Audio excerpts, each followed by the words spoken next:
Did you know that the continent of Africa is so large, you could fit the United States, China, India, Japan, and all of Europe inside it, with room to spare? This isn't just a geographical curiosity, it's a key to understanding Africa's place in the world, a place often misunderstood and undervalued. Today, we're using creative visual formats to compare Africa with the rest of the planet, revealing some shocking truths about its size, population, economy, and untapped potential. Let's start with landmass. Africa spans a staggering 30.37 million square kilometers.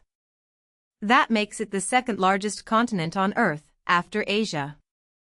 To put that into perspective, Africa is over 14 times larger than Greenland. Think about that for a moment. Now, let's talk about people. As of July 2024, Africa is home to 1.46 billion people. That's about 17.8% of the global population. And here's where things get really interesting. Africa's population is projected to reach 2.5 billion by 2050, surpassing Asia's growth rate. This demographic shift is poised to reshape the world as we know it. But how does Africa's economy measure up? In 2023, Africa had a nominal GDP of 3.1 trillion. That's about 2.8% of the global GDP. Nigeria is Africa's largest economy. However, when adjusted for purchasing power parity, South Africa ranks highest. When we look at startup funding, the numbers reveal a significant disparity. In 2022, African startups raised 4.8 billion across more than 1,500 deals. While that sounds impressive, it represents just 1.2% of the 420 billion in global venture capital funding. Per capita, that's just 3.20 per African, compared to 560 in North America and 108th in Europe. The maps we use every day shape our understanding of the world. The Mercator projection, invented in 1569, was designed for maritime navigation. But it severely distorts the size of landmasses, especially those far from the equator. This distortion has had a profound impact on how we perceive Africa's size and importance. The trans-Saharan gold trade, which peaked between the 8th and 14th centuries, saw the Mali Empire, under the rule of Mansa Musa, controlling a staggering 50% of the world's gold supply. This wealth flowed across the Sahara, connecting Africa to the rest of the world through trade and cultural exchange. Africa's true scale is something most people don't realize. As mentioned earlier, you can fit the United States, China, India, Japan, and all of Europe inside Africa with room to spare.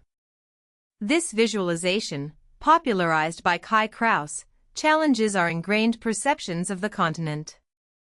Despite a global downturn in venture capital funding in 2022, Africa experienced a remarkable 41% year-over-year growth in startup funding.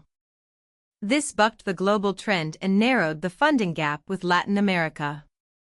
Fintech companies, particularly in Nigeria and South Africa, led the charge. Long before European colonization, Africa was a hub of innovation and learning.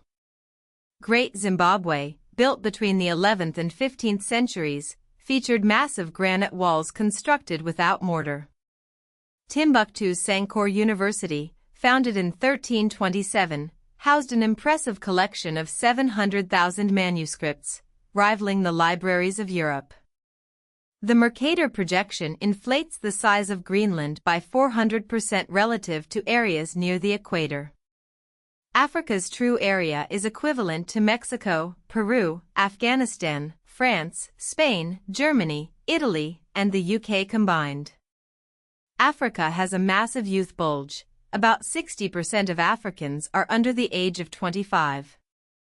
The median age is just 19.7 years, compared to a global median age of 31. This young population represents both a challenge and an opportunity for the continent. The Mercator projection has embedded Eurocentric biases into our education and policy for centuries. It has been used to minimize Africa's scale and importance, contributing to colonial narratives. In the post-World War II era, decolonization promised economic parity for Africa. However, structural adjustment programs imposed by the IMF and World Bank in the 1980s led to a period of economic stagnation known as the Lost Decades. The Congo Free State, under the brutal rule of King Leopold II of Belgium, serves as a stark example of the resource curse. Millions of Congolese people were killed or subjected to horrific abuse as the land was plundered for rubber and ivory. This historical precedent continues to resonate today with the exploitation of resources like coltan and cobalt in the Democratic Republic of Congo. As a result of these historical and economic factors, Africa's industrialization has been delayed.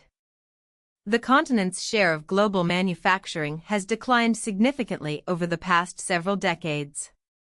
The $4.8 billion in venture capital funding that Africa received in 2022 translates to just $3.20 per person.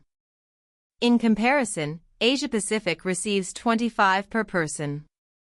To achieve funding parity based on population share, Africa would need around $75 billion. Africa's demographic dividend presents a massive opportunity. By 2050, the continent's working-age population is projected to grow by 1.1 billion. This could add trillions of dollars to the global economy if harnessed effectively. The African Continental Free Trade Area, launched in 2021, aims to boost inter-African trade and create a $3.4 trillion market. The Equal Earth projection, which accurately represents the size of land masses, is gaining traction. National Geographic adopted it in 2021, signaling a shift towards more accurate and equitable representations of the world. In some areas, Africa is leapfrogging traditional development models. Rwanda, for example, has achieved 95% 4G coverage, surpassing many developed nations. Kigali Innovation City is emerging as a hub for startups and technological innovation. Some historians argue that pre-colonial Africa had a much larger population than previously believed, and that this fact was suppressed to justify slavery and colonialism. The Atlantic slave trade, which forcibly removed millions of Africans from their homes, had a devastating impact on the continent's population. The scramble for Africa, formalized at the Berlin Conference, divided the continent among European powers without any African representation. However, Ethiopia's victory over Italy at the Battle of Adwa stands as a testament to African resistance against colonization. While venture capital funding in Africa is growing, the vast majority comes from non-African sources. Some critics argue that this can lead to impact washing, where Western investors prioritize profits over local equity. Despite the growing awareness of map distortions, some institutions continue to use the Mercator projection due to tradition. The Equal Earth projection has also faced criticism for its distortions of shape. The exploitation of resources like cobalt in the Democratic Republic of Congo continues to raise ethical concerns. Much of the mining is done artisanally, often with child labor. So, as we've seen, Africa's true size, potential, and historical impact are often obscured by outdated perceptions and biased representations.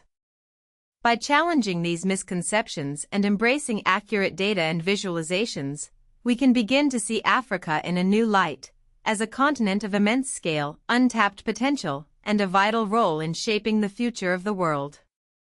Aerial view of the Sahara Desert, endless sand dunes under a bright blue sky, shimmering heat haze, cinematic 8K.